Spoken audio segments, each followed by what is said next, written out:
Alright, here's the ship painted. Finally. Got the weapon spots here. And I got the insignia and the underside, and then the detailing. I got the intercoolers here. They're not exactly right, but they look okay. And I got the wings done. And the other weapons pod there.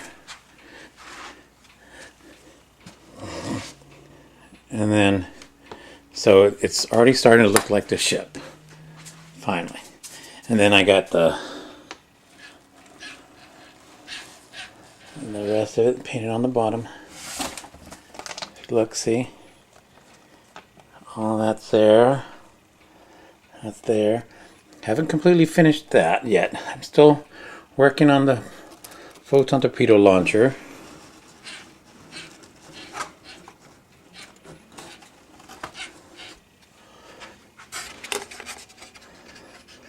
You know. So, see, I was back there. I got these done.